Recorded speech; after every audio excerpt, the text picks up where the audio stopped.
ఉద్యోగవా తాత ఇగో ఈత పండ్లు తిన్నావు ఎప్పుడన్నా నువ్వు?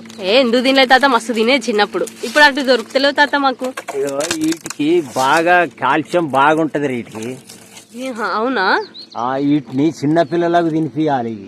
చిన్నపిల్లలకు తినిపియాలా? చిన్నపిల్లలకు తినిపియాలి, అందరు తినాలి. చిన్న మెదడు ఫ్రెష్గా ఉంటది వీటిని తింటే. అవునా? మెదడు ఫ్రెష్గా ఉంటది. ఈ ఎండాకాలంలో దొరుకుతాయి. ఇవి ఎండాకాలమే దొరుకుతాయి. వీటిని కొద్దిగా చిన్నపిల్లలు మెదడు అట్లా ఇట్లా కొద్దిగా ఉంటారు కదా, కొద్దిగా పిచ్చి పిచ్చిగా. అవునవును. అట్లాంటి వాళ్ళకు ఈ ఈత పండు తినిపిస్తే ఇంట్లో కాల్షియం ఎక్కువ ఉంటది. ఖర్జూర పండు కంటే ఇది బందోబస్తు పండు. ఇది మంచిది. దీన్ని తప్పకుండా తినిపియాలి. అవునా? ఎముకలు గట్టి పడతాయి చిన్నపిల్లలకు.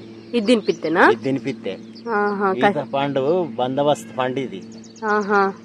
ఖచ్చితంగా తినిపియాలా? అయితే ఖచ్చితంగా తినిపియాలి. ఇది కాల్షియం ఎక్కువ ఉంటది ఇందులో. ఇగో ఇవి కళ్ళు కూడా వాడతాయి. ఉంటా కుండ కట్టిరు కదా, లొట్టి కట్టిరు చూడు. అవునవును.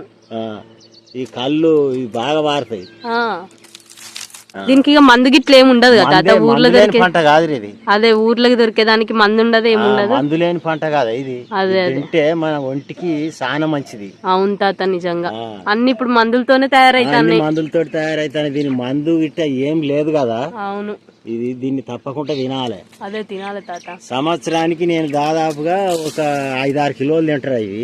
ఇవా కాసినప్పుడు? కాసినప్పుడు. అంతగానే తింటావా? అంతగానే తింటా. ఎండాకాలమే దొరుకుతాయి ఇవి. అవును, ఎండాకాలమే దొరుకుతాయి. సరే తాత.